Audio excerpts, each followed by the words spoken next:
Time now to talk about the state of the nation on journalist Hangout. Welcome back. From education, infrastructure to the economy, that the impact of rising insecurity in Nigeria's is multifaceted is no longer in doubt. One of its aftermath is the spike in prices of essential commodities like food across the country. Farmers in Abuja say they have abandoned their farmlands for fear of being kidnapped or killed by bandits and criminal herdsmen, and this is now a major threat to food security. One of the farmers, who is the national president of the Potato Farmers Association of Nigeria, says he can no longer go to his farm located at Gaube community of Kuje due to rising cases of kidnapping. Meanwhile, bandits are running rampant in Edo State.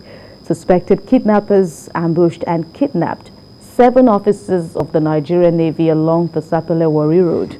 The State Police Public Relations Officer Kuntong Spello says the command has rescued 5 of the officers who were traveling from Kaduna to Delta State. No matter where you pick up this discussion from, either from the food angle or the fact that even operatives themselves are increasingly becoming the targets, it all borders on the state of insecurity in the country. But let's begin with food. This is not just in Abuja, this is all over the country. Yeah, I think for some months now, we've had different kinds of media reports on soaring prices of foodstuffs in Nigeria.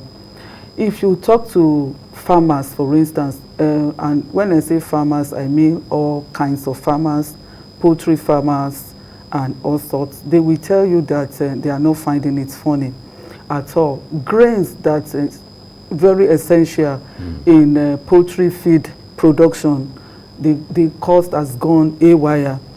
The price of a crate of egg increased from 900 naira to 1,600 naira as we speak, and that is within a space of probably 3 to 4 months. And if you look at that alone, it gives you an idea of the kind of problem we are contending with right now. And this is in addition to the poverty level in Nigeria as a whole. In 2020, according to the World Bank, over 7 million people were pushed to the poverty line because of the pandemic and the fall in the prices of oil in Nigeria. And as we speak, 1 out of 3 Nigerian children suffer from malnutrition, which means that even on a good day, we are not even there. So now imagining a crisis point of famine, which we are gradually getting into right now. So it's a big problem for us as a nation. But unfortunately, the sad part of it for me is the fact that we don't seem to even understand the enormity of the problem at hand. Because when you have a situation where farmers are not safe to go to their farms, what do you expect? It means that, you know, we can have different kinds of problems, but the problem of farming is a big problem. I have heard the president say that a couple of times, just that he has identified the problem, maybe because he is a farmer himself and is also close to farmers. And I've seen him also of recent trying to, you know, do things to encourage farmers to keep on farming. But what the president probably does not understand well is the fact that it is not about the encouragement you give to farmers. It is about the security of these farmers in their farms. If you cannot do something that will make their lives safe and secure in these farms, no matter the kind of support, financial or otherwise, is not going to work. Now, coming back to the issue of naval officers being abducted. Let me put you on hold now. We'll come to this issue, but let me compare your comments now with that of BKO, with Abuja also, you know, reeling from this national burden. Yes. Where do we go from here? We are in a bind. And the earlier we realize that and stop fooling ourselves, the better. The communities around the federal capital, they are under siege from kidnappers. Communities like Buhari, Trungamaje, you know, Gwagwalada, people are being kidnapped. Some school proprietors had to hurriedly shut down their schools in the Buhari area for fear of attack by bandits. So I'm not surprised that people who have farmlands in those areas, they are now complaining that they can't go to farm as much as they would have wanted, because people get picked up in their farms. Remember the special assistant to the governor of Ondo State on agriculture that we interviewed when we were doing our tomato story. The man said, look, our oil plantation, we employed young people, and these guys came and kidnapped 5 of them. That's going to a government farm to kidnap workers. What is the fate of the ordinary man?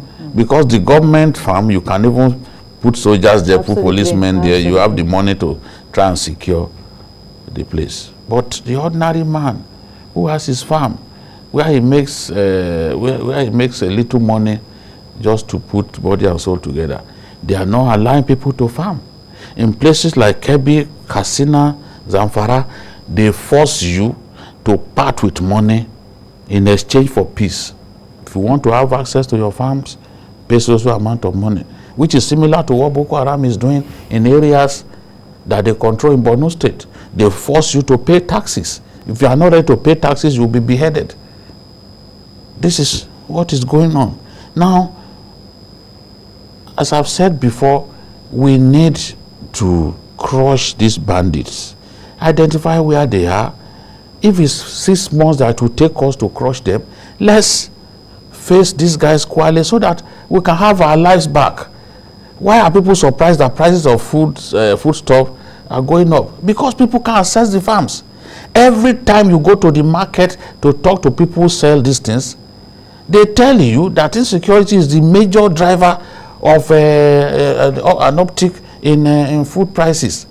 The people who sell, even the farmers will tell you, it's no longer something that we can gloss over. Insecurity is a very big problem for us as a nation, and it's impacting badly on prices. You can say tomato, okay, after some time the price will go down. Can you say the same thing of beans? Beans is the most costly right now grain in our country at this time. According to Punch report, the price of grains of beans has gone up by 254%. The price of tomato has gone up by 125%.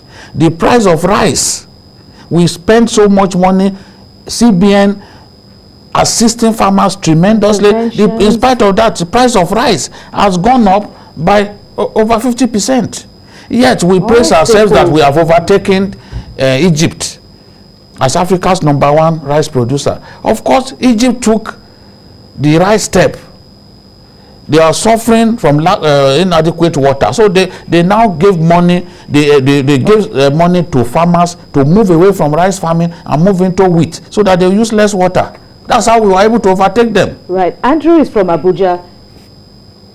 Andrew is joining us from Abuja. Good evening. Welcome. Yeah, good evening. Babajide, good evening. And Madam in the studio, good evening. Good evening. I actually want to talk about the insecurity in Abuja. Oh, great. Hurry up, please. Yes. My cousin was kidnapped in Kuje on Wednesday last week. And Babajide, we paid 14 million naira for his release on Sunday. And they even requested for us to buy half bag of rice, beans, 20 liters of red oil, bread, and everything. In addition to the money, we have, when we were going to drop the ransom, you see 3 military checkpoints, and the bandits opened their mouth and told us that those military people cannot do anything. On Sunday, You I got never believed such a thing till my cousin, he lives in my house, was kidnapped. We even had to use our cars to borrow money. In Abuja here. wow. Thank you very much, Adro, for your contribution. Olagbarao. In Ayo Jenny's voice. Olagbarao.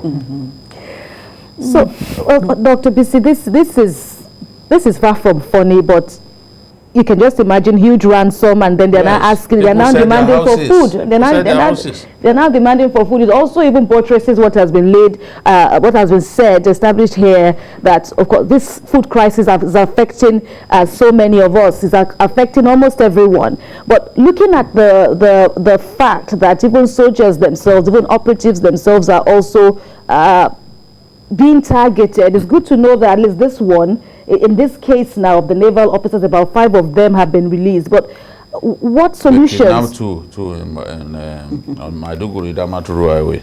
They kidnapped 2 soldiers. That is even a fresh. That's even a fresh Mm. one. But what solutions do you want to see? He said something that I want us to take note of. He said when they were coming, they saw a military checkpoint, and the kidnappers told them that they can't do anything for them, which means that these criminals do not have any form of respect or regard whatsoever for our security agencies.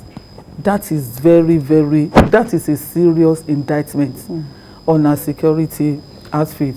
And of course, in this particular case of naval officers being kidnapped, the police public relations officer has come out to say that those people that were kidnapped were actually students of the naval school in Edo, but does it make any difference? And also, when he was talking, he said they were kidnapped, they were taken away by hoodlums. Imagine the use of hoodlum. And that is the way we have been using these different kinds of narratives, calling terrorist bandits. That is what we've been doing, you know. Okay, hoodlums took away school, naval student, you know, and as the police, they are still telling us to tell us that they can't kidnap soldiers. Exactly. I don't know what he's trying to say. And they are still telling us with the same mouth that even the people kidnapped, you are still struggling to locate where they are. The hoodlums are so powerful. You see, we just need to be more serious in this country.